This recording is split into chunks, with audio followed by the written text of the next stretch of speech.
I have a lot of information here on this house. Oh.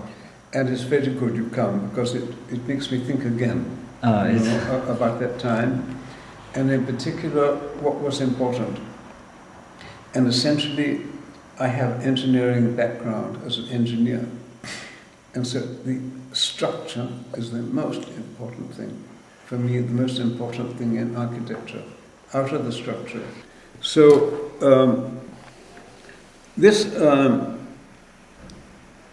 quite a long history, but this building on Mount Tamalpais was, for me, and it was an experiment. And I went to different places to see where there was constructed, not the idea, but constructed, anything like this.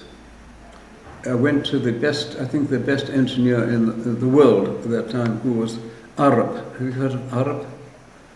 Arab, he's all over the world, from Denmark, but he's based in London. And he said, no, there is no other example. So I would do it for the first time.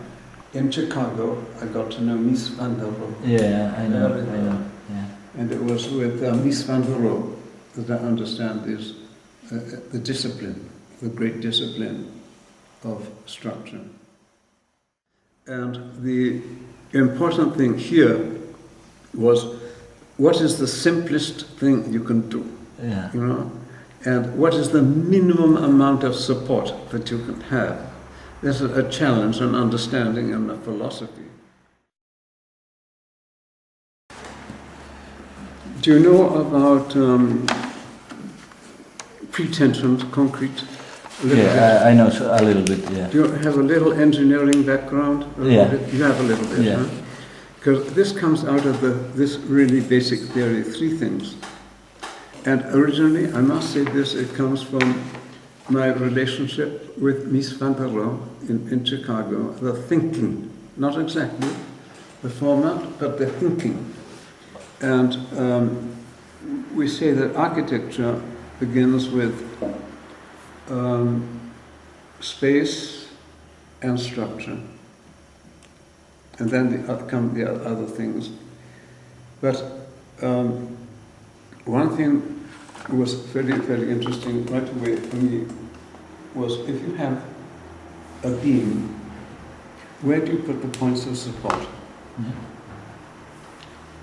Mm-hmm.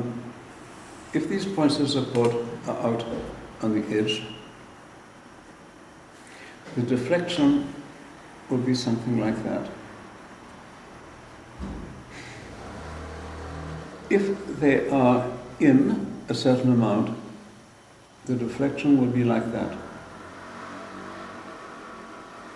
Uh-huh. So this will be much less than here. Okay. And depending on the position of these supports, this deflection here, you could say the weakness there, should balance, these conditions should balance. And then you have a balanced architecture, beginning with the structure. And that condition, when it is placed into two-dimensional space,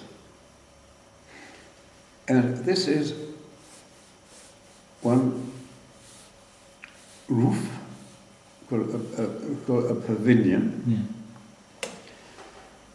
Where do you locate these points of support? It's quite different to that, because it is in 3 dimensions. Yeah, it's a bidirectional. Yes, exactly. So one has to think of the stress in the middle here being balanced by the stress out here. And if that is understood very well, it will be beautiful. If it's understood badly, it won't be beautiful. But it's not looking for the beautiful, it is looking for the balance. So that is basically the principle. Principle of construction. How does one build?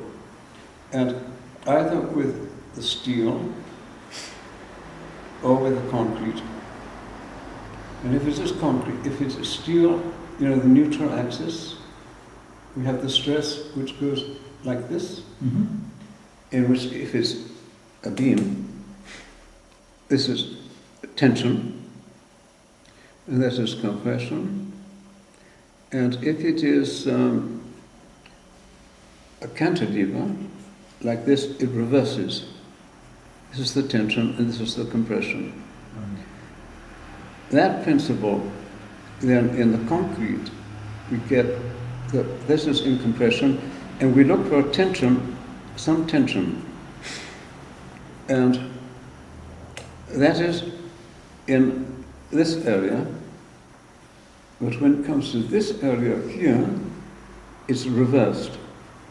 We use the concrete above the neutral axis, and the tension is down below. So the principle that I worked on, which was very early in this technology, was the use of cables, not reinforcing steel, but cables. You understand what I mean by cable. A cable is a tube, and within it are many, we call tendons, that take the tension. And we put this in the concrete, so there's all concrete, but there's no concrete inside at all. And this principle I helped pioneer. We did this in this way for the first time.